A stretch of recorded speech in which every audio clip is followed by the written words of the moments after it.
seen what love looks like. I've seen its beauty when it's alive.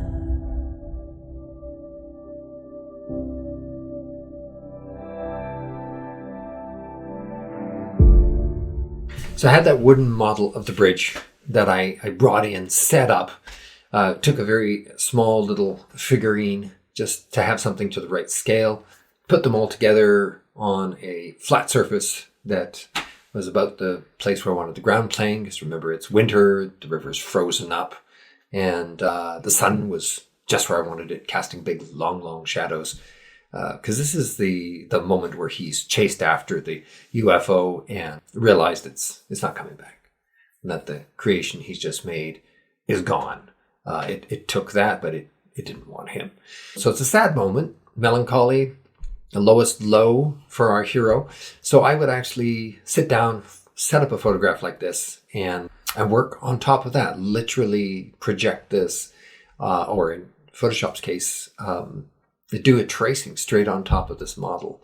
I would prefer not to do that if it was a final image, something I was going to put up as a keyframe painting, just because I enjoy the pleasure, the great pleasure of getting to know the anatomy of that bridge from this particular angle and of learning how to draw that.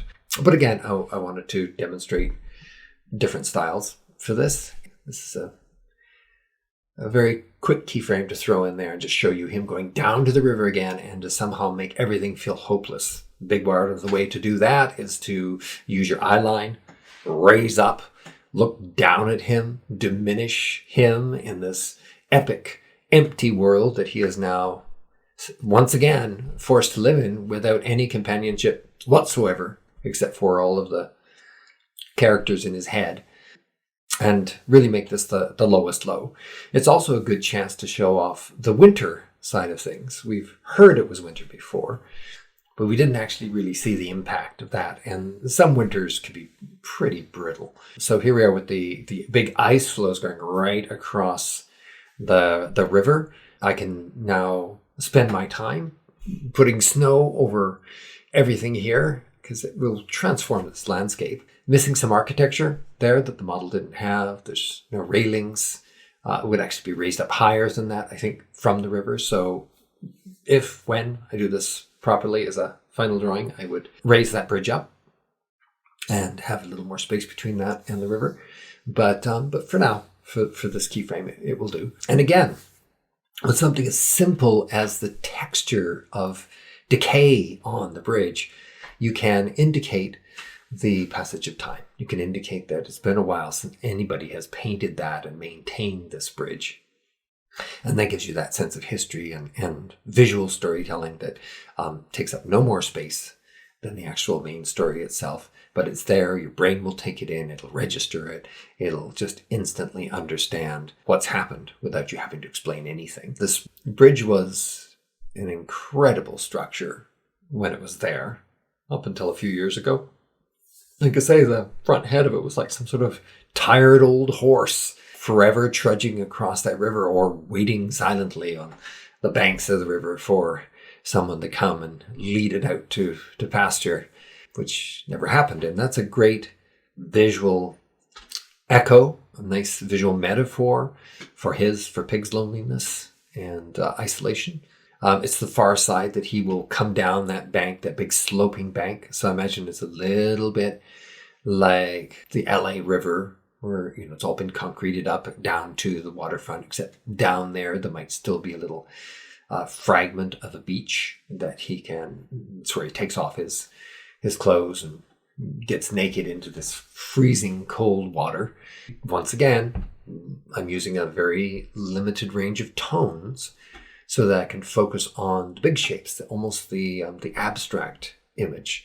When I was talking about the keyframe before this, and I mentioned design, when I was at art school, I hated this, but at art school, before they let us illustrate or draw anything realistic, we actually had to work with abstract shapes. One of the things we did is you had to take 4 black rectangles and express anger. And much as I hated it then, I'm really grateful for it now. Thank you, Glasgow School of Art, because at its very most basic, this image here is a bunch of almost rectangles and other geometric shapes. And if you're an alien, you wouldn't know that was a bridge and a person standing on the bridge. And it's important that just from a pure shape standpoint, it still communicates isolation. It still communicates a certain time of year, a stark time of year, blacks and whites and high contrasts and loneliness too. So that's why I choose this framing. That's why we're this wide. That's why there's a lot of nothingness on either side of this interesting bridge. But really, even that's dwarfed by the empty city around. I do love things like snow and rain and moonlight, because what it does is it binds things together. It can take a lot of things that are just horrible, either color-wise, shape-wise, and snow adds a commonality. It makes almost everything look beautiful by just covering and connecting. So despite the fact that it's a melancholy moment, we are connecting him to his landscape here. We're making this one big empty world. But I don't want you to think he's walking across something that will kill him before he gets to the other side. It's Christmas for one. Back right after art school when I went down to London, there was a Christmas that I spent all alone. And I remember walking through the snowy streets all by myself. And I think I was seeing all the parties in the different windows and so on. And yeah, there was nothing quite so lonely as being the only one on your own in a town that was celebrating. So this is kind of a hint of the same thing. He's the one who's not been invited to the parties. And there's this long tread of footsteps. Again, a nice way to show a bit of history is to show the path someone walks through something like snow. At some point, I would have to go and properly design this waterfront. Right. I mean, obviously there would be railings and there would be evidence of other things going on here. There might be more graffiti. There might be bits of it that's falling down that would indicate something story-wise that maybe I could use in a future edited version or longer version of this story. Nice thing about snow here too is it's breaking across the big abstract forms of light and shade, so that it's giving a form against a form, right? So that even though we're breaking it this way, we're connecting it that way. Very, very important if you're going to have something that's a little more complex than just simple big shapes. Because this is such a simple and sad moment, it's nice to know that there's notes of some complexities that have not been resolved yet that might still be waiting for us at the end of the story. Anyway, I am just about ready to go back into this and bump up my tones to where I want them to be. The trick up my sleeve that I've been waiting for, it's almost like there's always one juicy bit that I'm waiting to do at the very end. I only get to do it if I've done all my work properly. And that's the snowfall coming down across here. Because, it's got a nice hint of a diagonal from that bridge. But I can put a raking diagonal right across this picture with the snow coming down if I want, if I feel it's too static.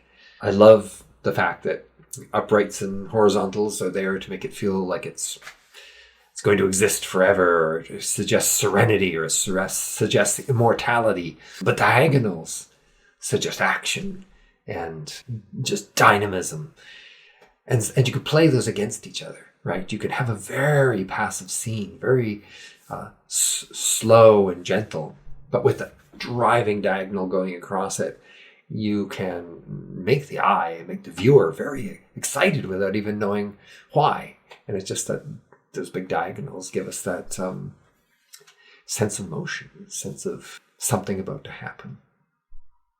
A lot of it is going one way and then veering back towards the other, even in design of characters, right? You may have noticed that a lot of heroes, Indiana Jones, people like that, they're, classic square-jawed, tough guy, tough gal looking people, but there's just a hint of vulnerability, usually in the eyebrows. That's why I'm pointing here. They either point up or they're furrowed in between the two, or just above the nose, and it actually makes them look like they really don't know what they're doing. They're kind of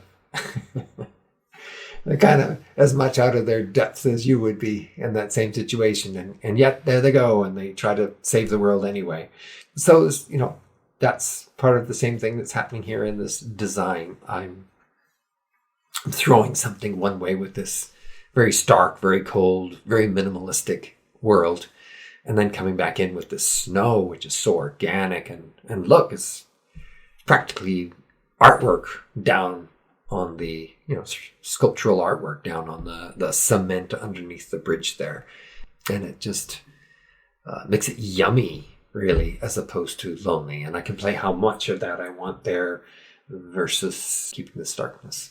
It's really fun. It's really fun to have your hands on the levers of what make people feel things.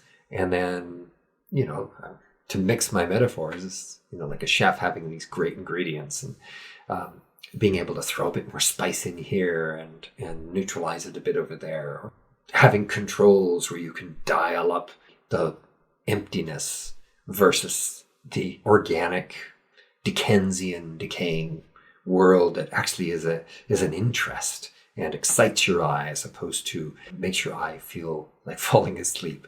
And you end up with this fun balance of both geometric and organic, and different emotions, lonely and happy.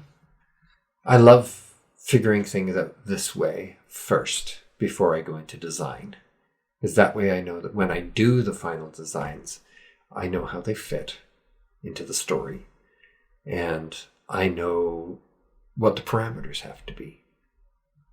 Will this even be in the shot? Does it matter in the shot? And if it does, what's the telling detail I can place? And what can I do to lead your eye to that detail so that you really see it? And keep in mind, right, just, fancy as this is getting right now with all the snow sliding down the embankment and all the rest, I still have that card up my sleeve. I think it's really important to always hold one thing back that is going to work. It's just going to help your design, no matter what it is. And in this case, that strong diagonal of the snow. Now that I'm putting in this diagonal with some steps coming down, I'm not sure if I'm going to need snow to be as angular and powerful as I would normally have it. Very much. It's a case of try it and see. You'll know once you do it whether it's right or wrong. And I am a do it and see kind of guy as opposed to figure it all out beforehand. You may not be.